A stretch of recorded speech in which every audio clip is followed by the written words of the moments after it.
This is Lesson 5-5 from the Algebra Readiness textbook. For today's lesson, you'll want your notes packet and a sharpened pencil. Work both the study guide problems and the review questions independently.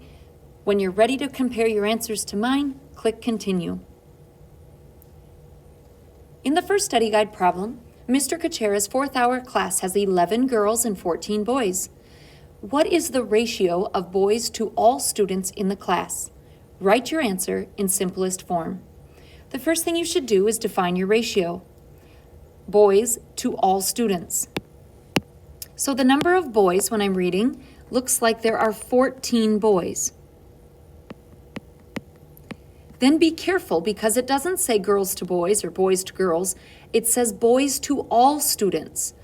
All students are 14 plus 11, which is 25. So 14 to 25 is the correct ratio. It's already in simplest form, so leave it like that. Number 2, this is a question about finding unit rate. Grace and Jamal each bought notebooks for school. Grace bought 2 notebooks for $2.20. Jamal bought 5 notebooks for $6. What was the unit price of Grace's notebooks? What was the unit price of Jamal's notebooks? And who got the best deal? Label your answers. The first thing you should do is write down your guide or define your ratio. Each of my ratios are going to represent price per notebook. And so for Grace, the price is $2.20 per 2 notebooks.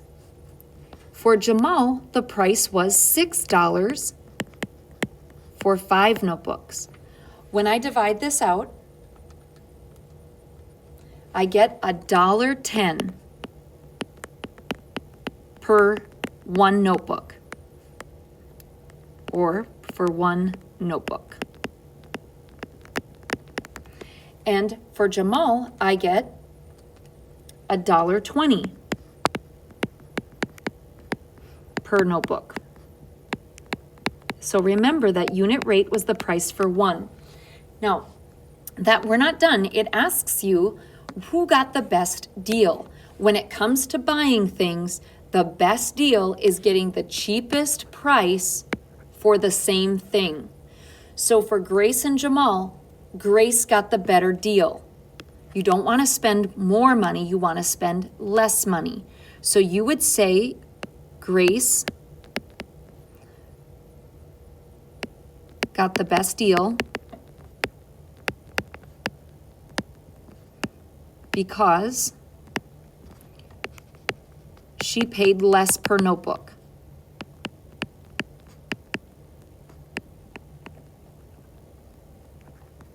Okay?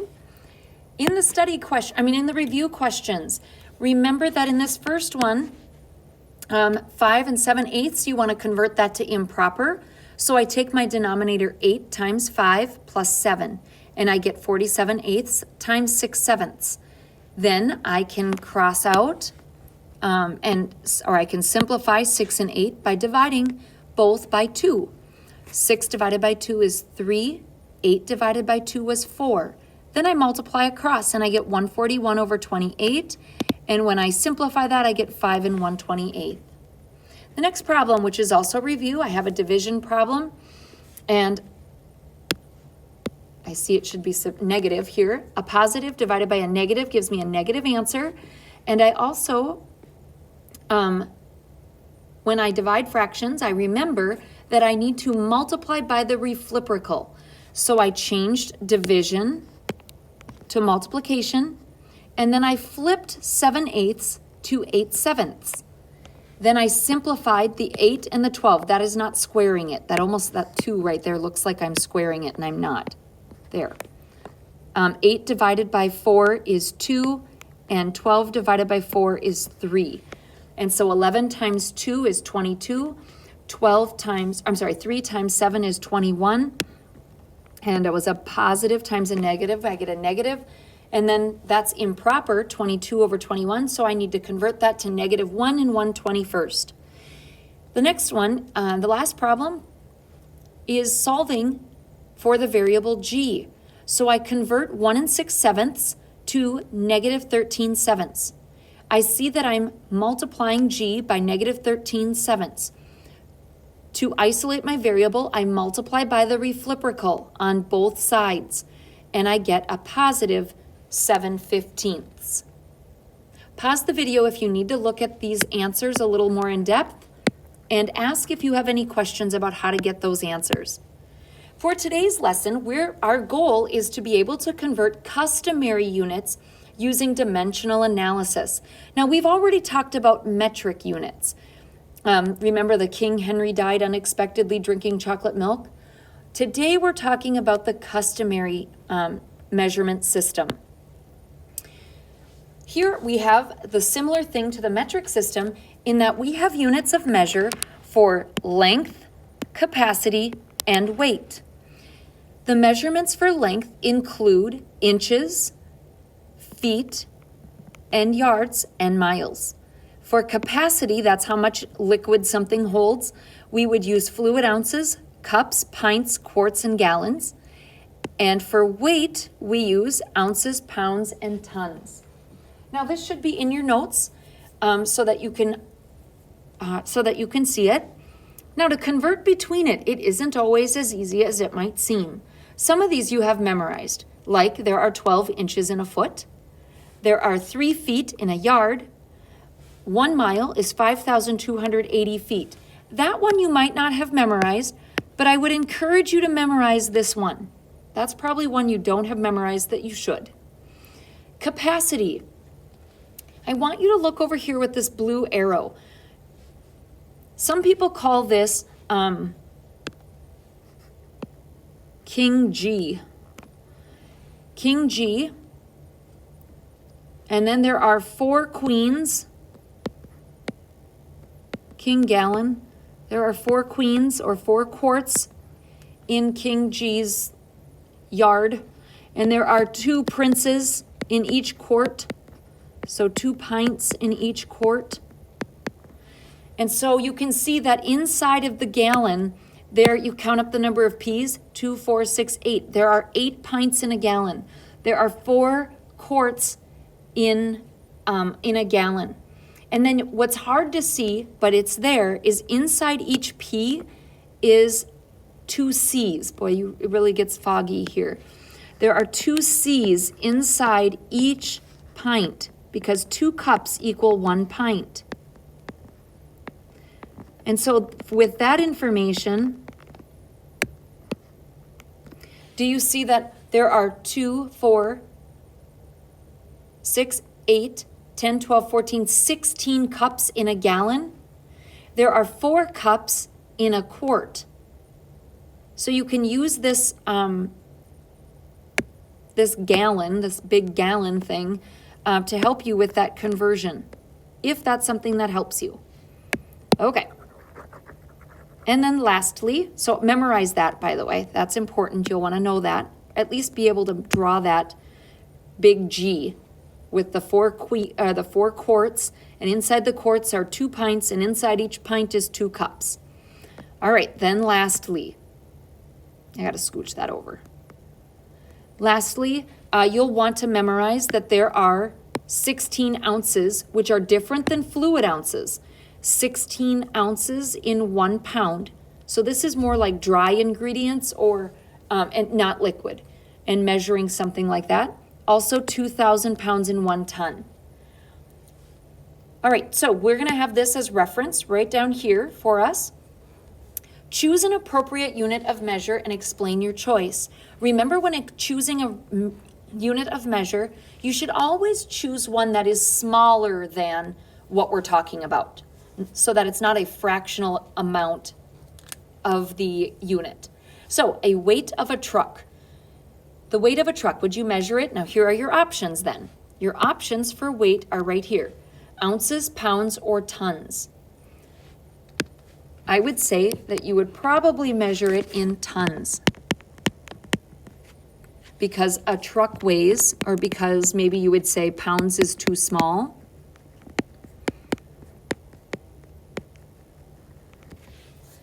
Okay, the length of a hallway rug. Well, the length of a hallway rug. Now my options are over here with length. Would it be inches, feet, yards, or miles? Well, if you think about the length of a hallway at your home, you would probably measure it in either feet or yards, because I don't know how long your hallway is. But miles would be too long and inches would be too short. So when you're talking about length, I would accept both feet and yards. So maybe we would say, feet, because inches too small and miles too long or too big. Okay? Choose the appropriate unit of measure and explain. Here's where you pause the video. You can use this as reference and do your best trying to identify your most appropriate unit of measure. Then continue the video when you're ready to compare your answers to mine.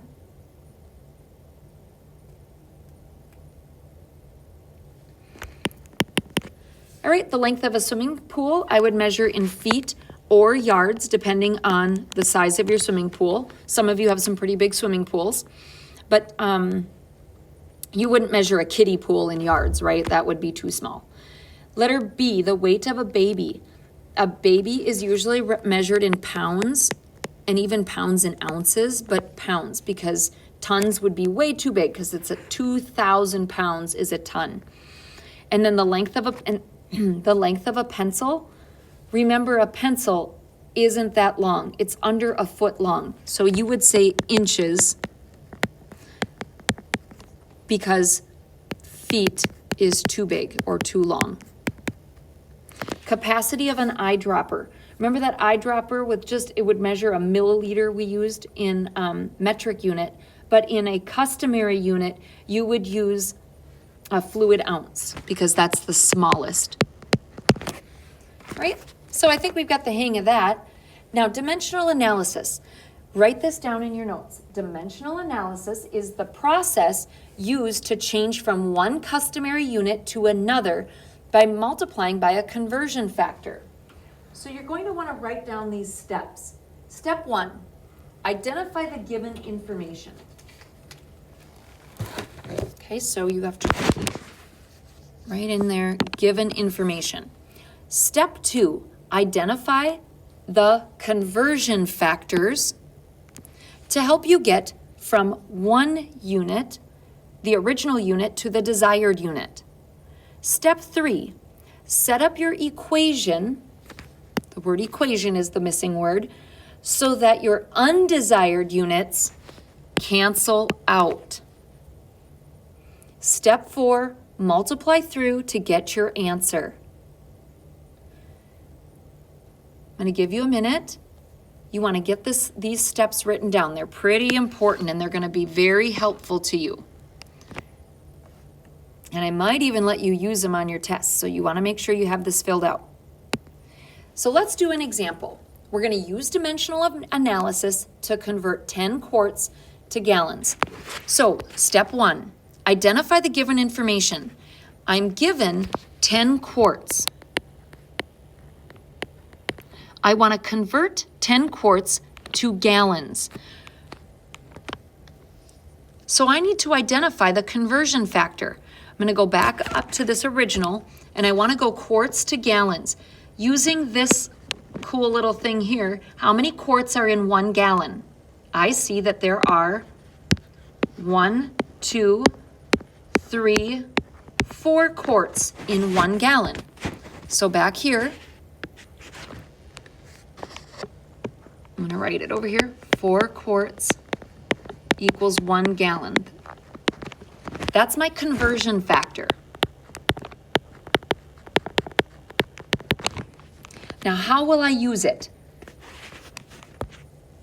I need to set up your equation so that your undesired units cancel out. Now, look what that means. 10 quarts, I go 10 over 1. I'm going to multiply this using my conversion factor. They cancel out when I have a numerator and a denominator with the same thing. So I'm going to put quarts down here because now I have quarts in the numerator here and in the denominator here. So they will cancel out. Then in the top, I have to write something equivalent, which in this case is 1 gallon. Do you see that 1 gallon equals 4 quarts? 1 gallon and 4 quarts is the same thing, right? So isn't that the same as 4 quarts over 4 quarts? Or isn't that the same as 1 gallon over 1 gallon? So really every one of these examples that I'm giving you is a version of 1. I'm really taking 10 quarts times 1.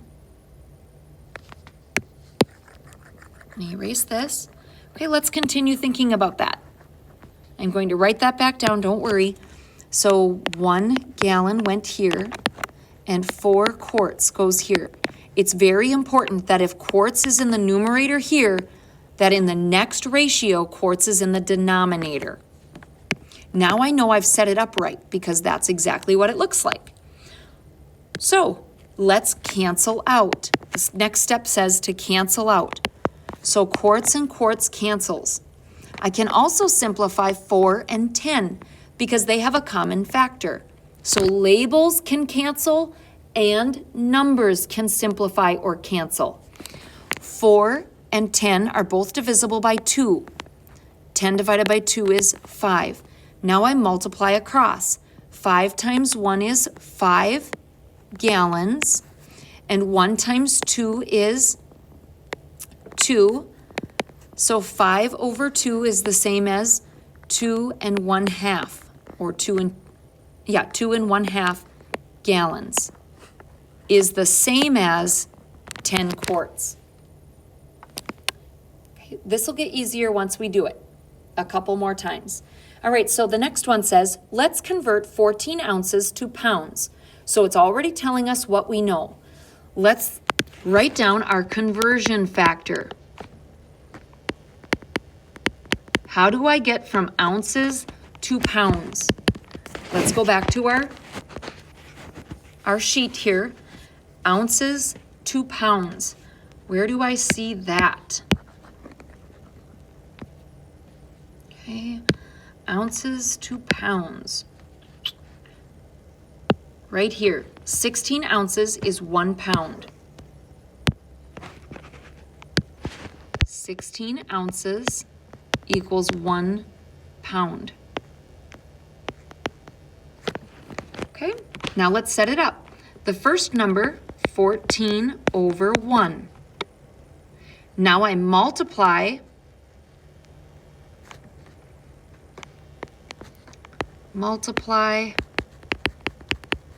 by my conversion factor. My conversion factor is, 14 ounces. Make sure you include your labels. See how I didn't do that? 16 ounces equals 1 pound. Well, ounces needs to cancel out, so I'm going to put that 16 in the bottom. And 1 pound is going to go in the top. Now I'm ready to cancel out. Ounces cancels off, and what am I left with? Only the label of pounds right here. I can also simplify 14 and 16 because they are both divisible by 2. Now I'm going to multiply across. 7 times 1 is 7, and 1 times 8 is 8, so I get 7/8 pounds is the same as 14 ounces. Letter B, 14 inches equals how many feet? I know that's our given information. Then I need to write the conversion factor or multiply by the conversion factor.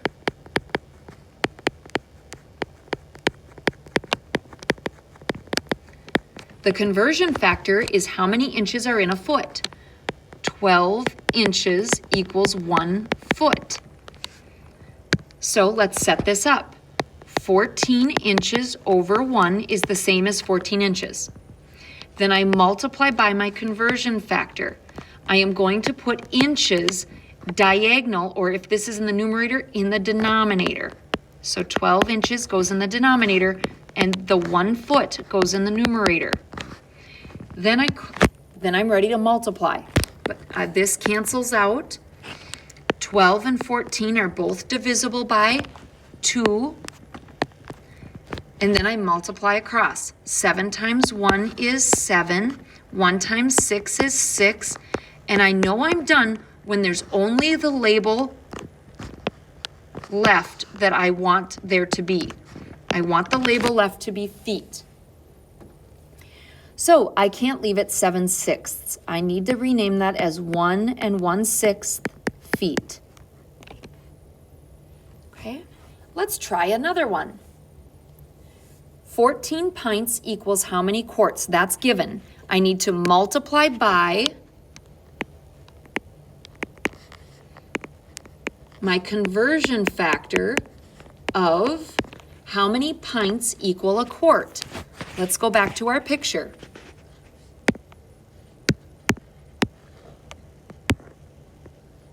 Okay, how many pints equal a quart? Well, in every Q, there are 2 P's. Do you see that? So that means 2 pints equal a quart, or right up here, 2 pints equal a quart.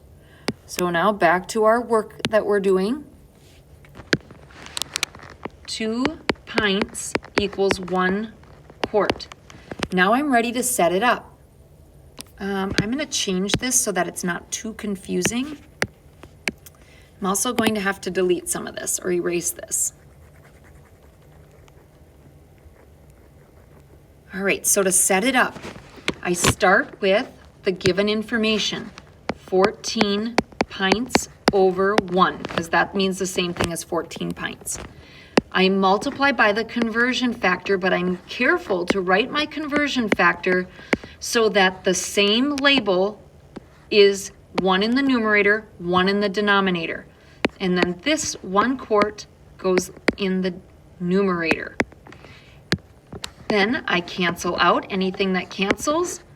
2 and 14 are both divisible by 2. 7 times 1 is 7. 1 times 1 is 1, so 7 quarts is the same as 14 pints. Now, some of you might be saying, Mrs. Rustling, I know that there are 2 pints in every quart. So if I have 14 pints, I can take 14 divided by 2 and get 7 quarts. Is that okay if I do it that way? You bet. You bet. If that way is a way that you remember or know how to do, and you prefer that method, you can absolutely do that method. The same thing would work in letter B. 14 inches equals how many feet? Well, if every 12 inches equals a foot, you might have said 14 divided by 12 and simplified this to be 7/6, which is 1 1/6 feet. This is, of course, an acceptable method. But as your 7th grade math teacher, I am being told by the state of Minnesota that you need exposure to dimensional analysis. And so I'm showing you both methods, and I'm going to let you choose which method you would like. Now, what if we have fractions? Does that matter? Not really. So let's try it. Again, I have 3.5 pounds equals how many ounces? The conversion factor is 16 ounces equals 1 pound.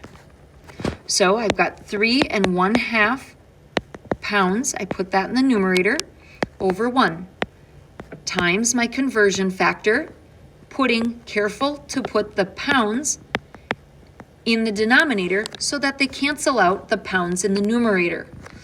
Then this 16 ounces goes in my numerator. Now I'm ready to cancel out.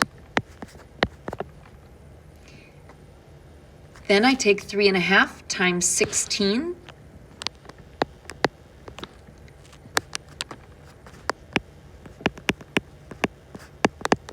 All right, and so I want to convert this to improper. 7/2 times 16 over 1. And I get 56 ounces. Okay. Now I would like you to try letter B and letter C. I think I'm going to help you out by giving you the conversion factor here quickly. The conversion factor for this one is 3 feet equals 1 yard. And the conversion factor for this one off of your chart, you will find, let's see, go back here. I want to show you this. I think it was cups to pints. So either you could use cups to pints right here, 2 cups in 1 pint, or right here, I don't know if you can see it, but in the P, there are 2 miniature little C's in there. So however you know how to do it best, that's the thing. That's the way to use.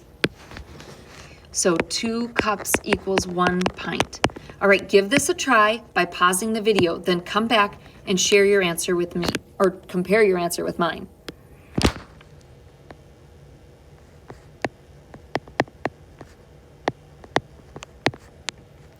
All right, for this one, 3.5 yards, I would take that and multiply it by 3 feet over 1 yard. Notice I'm being careful to put yards, 1 in the numerator, 1 in the denominator, so that it allows me to cancel them out.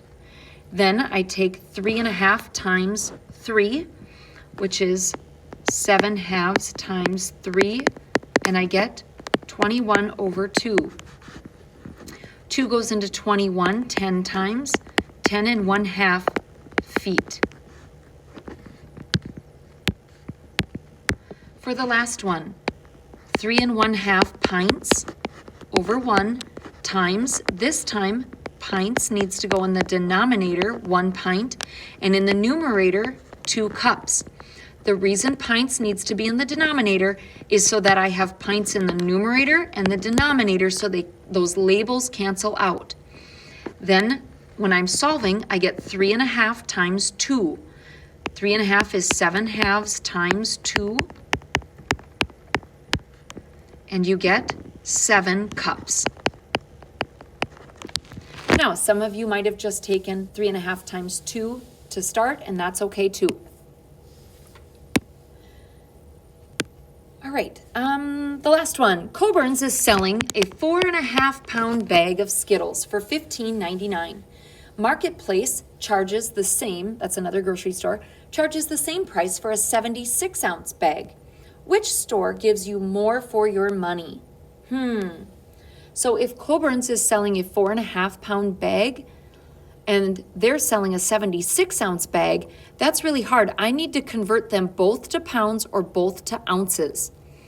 Let's convert 4.5 pounds equals blank ounces. Then it will help me out, right? So how many ounces are in a pound? Our conversion factor tells me, or let's go back, because I'm guessing you don't have it memorized yet. I see that there are 16 ounces in a pound. So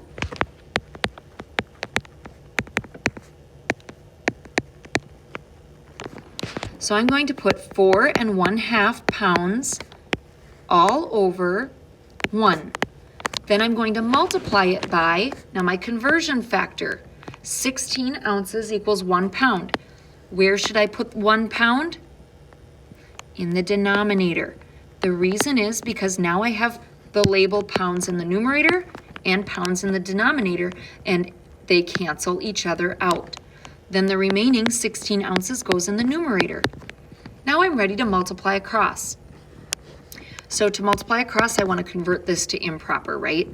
So 4 times 2 is 8, plus 1 is 9 over 2, times 16. 8, so I get 72 ounces. So it looks to me like Coburn's is selling a 72 ounce bag of Skittles, and Marketplace is selling a 76 ounce bag of Skittles. So which store is giving me more for the same price of $15.99? It looks like Marketplace.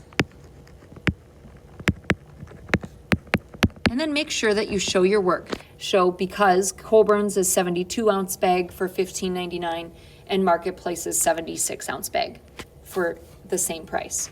So your homework tonight is page 249, 11 through 20.